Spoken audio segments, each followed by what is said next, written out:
அடிப்பொலியாக ஒரு நல்ல ஒரு சூப்பரான கறி என்னென்னு பார்த்தீங்கன்னா முட்டையை வச்சு முட்டை கறி பண்ண போகிறேன். இது வந்து பார்த்திங்கன்னா இந்தியன் ஸ்டைலில் பண்ண போகிறோம், பக்கா இந்தியன் ஸ்டைலில். ஸோ மசாலாவோட நல்லா காரஞ்சாரமாக வேணால் காரஞ்சாரமாக சாப்பிட்லாம், ஸ்பைசி குறை வேணால் அந்த ஸ்பைசியை கொஞ்சம் லெஸ் பண்ணிக்கலாம். ஸோ வாங்க வீடியோக்குள்ளே போகலாம். 2 பேர் சாப்பிட்ற அளவுக்கு ரெசிபி சொல்கிறேன். நீங்கள் வந்து 5-6 பேர் இருந்தீங்கன்னா அதுக்கு தகுந்த மாதிரி நீங்கள் மசாலா கூட ஆட் பண்ணிக்க. 2 முட்டை, ஒரு டேபிள் ஸ்பூன் பட்டர், கருவேப்பிலை ஒரு கைப்பிடி அளவு. இது வந்து பார்த்திங்கன்னா ஸ்வீட் பொட்டேட்டோ. இது ஏன் ஸ்வீட் பொட்டேட்டோ போகிற காரணம் என்னென்னு கேட்டிங்கன்னா கறியும் கொஞ்சம் ருசி கிடைக்கும். செகண்ட் பார்த்திங்கன்னா நீங்கள் நார்மலாக இருக்க உருளைக்கிழங்கும் சாப்பிட்லாம், சில்ட்ரன்ஸ் சாப்பிட்றதுக்காக ஸ்பெஷலாக பண்ணுறது. அதனால தான் சக்கரவள்ளி கிழங்கு சேர்த்துருக்கேன். ஒரு கைப்பிடி அளவு வச்சுக்கோங்க. தக்காளி ஒரு தக்காளி, பச்சை மிளகா இருந்தால் ஒரு துண்டு வெட்டி வச்சுங்க. சின்ன வெங்காயம் ஒரு 3 to 4 வெங்காயம் நல்லா நறுக்கி வச்சுங்க. இஞ்சி பூண்டு பேஸ்ட்டு கரெக்டாக 2 டேபிள் ஸ்பூன் போதும். ஸோ இது வந்து பார்த்திங்கன்னா நட்சத்திரப்பூ, பிரியாணி இலை சும்மா ஒரு துண்டு, ஏலக்காய் 2, பட்டை ஒரு 2 சின்னதாக இருந்தால் போதும். ஸோ மஞ்சத்தூள் ஒரு பிஞ்ச் அளவு, மிளகாத்தூள் 1.5 டேபிள் ஸ்பூன், கோழிக்கறி தூள் தான் நம்ம நார்மலாக மலேசியாவில் பாய்க்கிற கோழிக்கறி தூள் தான், அது வந்து ஒரு 2 டேபிள் ஸ்பூன் போட்டுங்க. ஸோ எண்ணெய் பார்த்திங்கன்னா ஒரு 3 டேபிள் ஸ்பூன் எண்ணெய். சோம்பு வந்து உடம்புக்கு ரொம்ப நல்லது, ஒரு 1/4 பிஞ்ச் அளவுக்கு சோம்பு போட்டுக்குவோம். மிளகுத்தூள் தூவி விட லைட்டாக ஒரு பிஞ்ச் அளவுக்கு. தண்ணி பார்த்திங்கன்னா 250 ml, அவ்வளோதான்.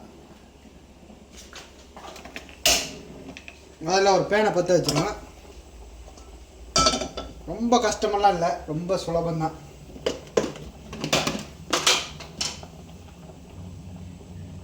முதல்ல பட்டரை போட்டுருவோம்.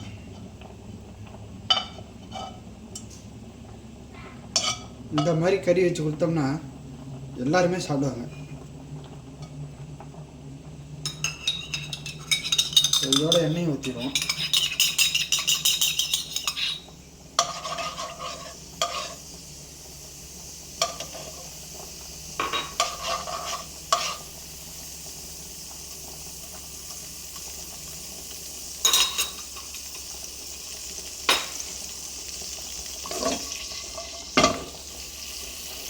எண்ணெய் சுட்டுட்டோம்.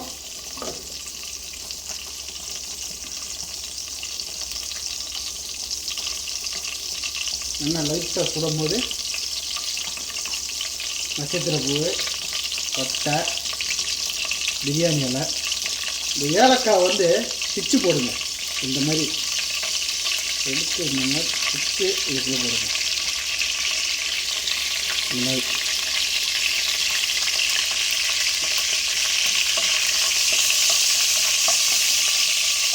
நீங்கள் எண்ணெய் யூஸ் பண்ணல, வெறும் பட்டர்லேயே சேர்னா கூட ஓகே தான், நல்லாயிருக்கும். நெய் கொஞ்சம் ஆட் பண்ணிக்கணும், ஆட் பண்ணிக்கல. ஸோ பொரியணும். பொரிஞ்சு வந்துடுச்சு. இந்த ஸ்டேஜில் சோம்பு போட்டு நல்லா மிக்ஸ் பண்ணுங்கள். மிக்ஸ் பண்ணிட்டு வெங்காயம் ஆட் பண்ணுங்கள். இது ஆட் பண்ணி மிக்ஸ் பண்ணும்போது ஒரு நல்ல மனம் கிடைக்கும், அந்த பட்டரோட மனம் நல்ல ஒரு அரோமா கிடைக்கும். இந்த ஸ்டேஜில் கருவேப்பிலை போட்டுருவோம். போட்டு நல்லா ஒரு மிக்ஸ் பண்ண வேண்டியதான். இன்றைக்குமே வெஜிடேரியன் இல்லாமல் நான் வெஜிடேரியன் சரிங்கன்னா கொஞ்சம் சோம்பு ஆட் பண்ணிக்குங்க. அதிகமாக ஆட் பண்ணால் சுவை போயிடும், அளவாக ஆட் பண்ணிக்கிட்டிங்கன்னா ஒரு நல்ல டேஸ்ட்டு கிடைக்கும். மிக்ஸ் பண்ணிட்டு பச்சை மிளகாய் இதில் போட்டுருவோம். போட்டு ஒரு 1 minute, ரொம்ப ப்ரௌன் ஆகணும்னா லைட் ப்ரௌன் ஆனால் போதும். அங்கே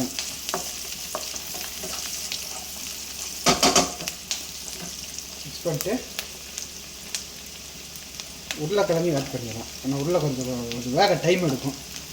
ஸோ அதனால் இப்போயே ஆட் பண்ணி ஒரு மிக்ஸு. பட்டரோட மனம் ரொம்ப தூக்குது.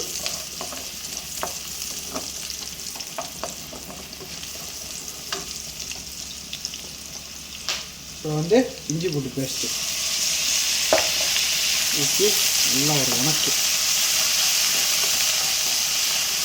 இஞ்சி பூண்டு பேஸ்ட்டு போட்டோம்னா அந்த பச்சை வடை போகிற வரைக்கும் வணக்குங்க. ஒரு 1 minute வணக்கிட்டு வந்து பார்க்க திரும்ப.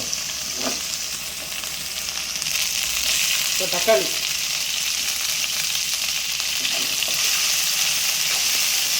போட்டு நல்லா ஒரு வணக்கும்.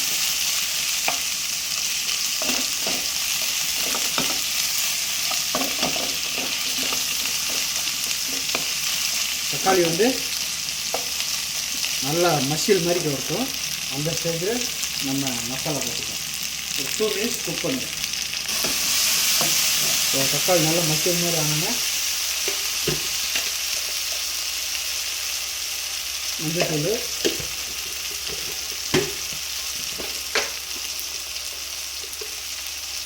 மிளகாத்தூள், கோழிக்கறி தூள்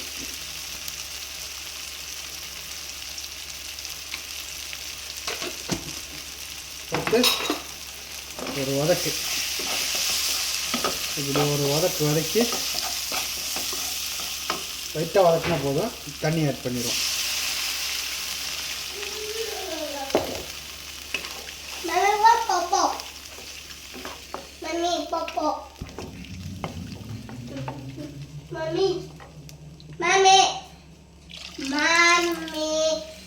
வதக்கி நல்லா கொதி வரட்டும்.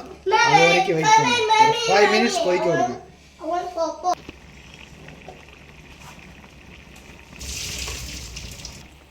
இப்போ வந்து முட்டையை உடச்சி ஊற்ற போகிற ஒரு 5 மினிட்ஸ் கழிச்சுட்டு இதில் தான் டெக்னிக்கே இருக்குது. நம்ம முட்டையை வந்து அவிச்சு போட போகிறதுல உடச்சி இதிலே ஊற்ற போகிறோம்.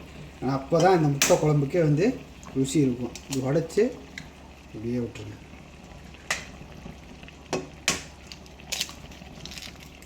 ஸோ அப்படியே வச்சு ஸ்லோ ஃப்ரை பண்ணிடுங்க.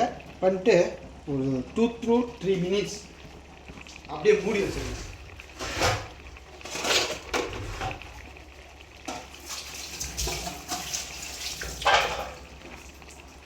இந்த இப்படி மூடி இருக்கு. அதுக்கப்புறம் பார்ப்போம். மினிட்ஸில் இப்போ எடுக்கிறோம். எடுத்துகிட்டு சால்ட்டு போடல, கதையாயிடுச்சு. நீங்கள் போடாமல் விட்றாதீங்க, முன்னாடியே போட்டுருங்க. ஸோ இப்போயும் போட்டால் பிரச்சனை இல்லை, ஆனால் முட்டை உடஞ்சிரும். ஸோ அதனால் முன்னாடியே சால்ட்டு வந்து தேவையான அளவுக்கு போட்டுக்கங்க. போட்டு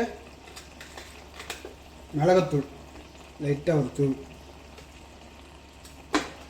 அப்படியே ஒரு 1 மினிட் கழிச்சு எடுத்துடும். அவ்வளோதான்.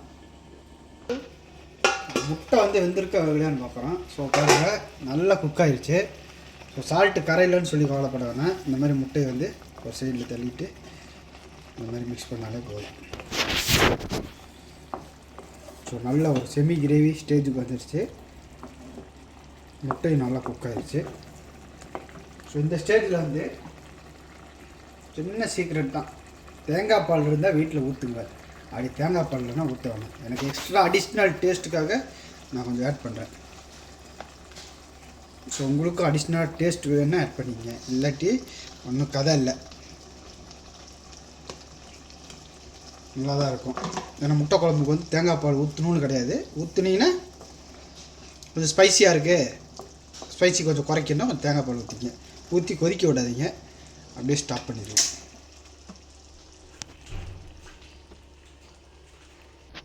ஸோ இப்போ ரெடி ஆகிடுச்சு. ரெடியானதை அப்படியே இறக்கிடுவோம். ஸோ முட்டை பாருங்கள், பார்த்தீங்களா? அப்படியே ஒரு நல்ல ஸ்டேஜில் வந்து எப்படி இருக்கு பாருங்கள். பாருங்கள், நல்லா குக் ஆகிடுச்சு. இதோ திருப்பி வேணாலும் போட்டு பார்க்குறேன் பாருங்கள். இதோ இந்த மாதிரி நல்லா குக் ஆகிடுச்சு. ஸோ மறக்காமல் ட்ரை பண்ணி பார்த்து சப்போர்ட் பண்ணுங்கள். நிறைய பேர் சப்போர்ட் பண்ணியிருக்கீங்க, ரொம்ப நன்றி. ஸோ மீண்டும் மீண்டும் சப்போர்ட் பண்ணுங்கள். இன்னும் நிறைய ரெசிபிகளோடு மீண்டும் சந்திக்கிறேன்.